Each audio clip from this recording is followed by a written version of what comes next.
Hi all, welcome to Blasters arena. Kerala ബ്ലാസ്റ്റേഴ്സിന്റെ ഈ ജനുവരി transfer ജാലകം ഇപ്പോൾ പുരോഗമിച്ചു കൊണ്ടിരിക്കുകയാണ്. നമുക്കറിയാം 4 താരങ്ങൾ ക്ലബ്ബ് വിട്ട് കഴിഞ്ഞിട്ടുണ്ട്. 2 താരങ്ങളെ ബ്ലാസ്റ്റേഴ്സ് സ്വന്തമാക്കിയിട്ടുണ്ടെങ്കിലും അത് അടുത്ത സീസണിലേക്കാണ് പ്രീ കോൺട്രാക്റ്റിൽ ഒപ്പുവെക്കുകയാണ് ചെയ്തിട്ടുള്ളത്. ചെന്നൈയിൻ എഫ് സിയുടെ ബികാഷ് യുംനം, ഒഡീഷ എഫ് സിയുടെ അമേ റണവാഡെ എന്നിവരെയാണ് ബ്ലാസ്റ്റേഴ്സ് സ്വന്തമാക്കിയിട്ടുള്ളത്. പക്ഷേ ഈ ജനുവരിയിൽ ഇതുവരെ താരങ്ങളെ ഒന്നും എത്തിക്കാത്തതിൽ ആരാധകർക്ക് നിരാശയുണ്ട്. എന്നാൽ ജനുവരിയിൽ കേരള ബ്ലാസ്റ്റേഴ്സ് സൈനിങ് നടത്തും എന്ന കാര്യം മാർക്കസ് മെർഗുലാവോ നേരത്തെ ഉറപ്പിച്ചു പറഞ്ഞിരുന്നു.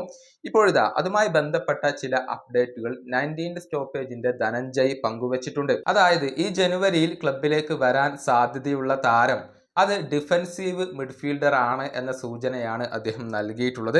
ഏതായാലും അദ്ദേഹം പറഞ്ഞ വാക്കുകൾ ഇങ്ങനെയാണ്: ഈ ട്രാൻസ്ഫർ ജാലകത്തിൽ തന്നെ പരിചയസമ്പത്തുള്ള ഗോൾ കീപ്പർമാരെ എത്തിക്കാൻ കേരള ബ്ലാസ്റ്റേഴ്സ് ആഗ്രഹിക്കുന്നുണ്ട്. പക്ഷേ അത്തരത്തിലുള്ള ഗോൾ കീപ്പർമാർ ഈ ഒരു ട്രാൻസ്ഫർ വിൻഡോയിൽ ലഭ്യമല്ല.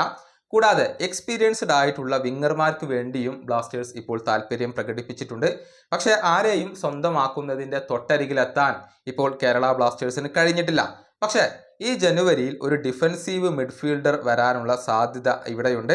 പക്ഷേ അതിനു മുൻപ് ഒരു വിദേശ താരത്തിൻ്റെ കാര്യത്തിൽ ബ്ലാസ്റ്റേഴ്സ് തീരുമാനമെടുക്കേണ്ടതുണ്ട്. അതായത് ഒരു വിദേശ ഡിഫൻസീവ് മിഡ്ഫീൽഡറെ ഉടൻ തന്നെ ക്ലബിലേക്ക് കൊണ്ടുവരാൻ വേണ്ടിയുള്ള ശ്രമങ്ങളാണ് ഇപ്പോൾ ബ്ലാസ്റ്റേഴ്സ് നടത്തിക്കൊണ്ടിരിക്കുന്നത്. പക്ഷേ ഒരു താരത്തെ ഒഴിവാക്കിയാൽ മാത്രമാണ് മറ്റൊരു വിദേശ താരത്തെ ക്ലബിലേക്ക് കൊണ്ടുവരാൻ സാധിക്കുകയുള്ളൂ.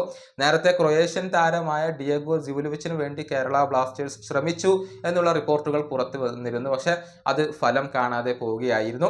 ഏതായാലും ഈ ജനുവരിയിൽ എത്താൻ സാധ്യതയുള്ള താരം അതൊരു വിദേശ ഡിഫൻസീവ് മിഡ്ഫീൽഡർ ആണ് എന്നാണ് ഇപ്പോൾ ലഭിക്കുന്ന സൂചനകൾ. ഈ വീഡിയോയുടെ അവസാനിപ്പിക്കുന്നു. അടുത്ത വീഡിയോയുമായി വീണ്ടും കാണാം.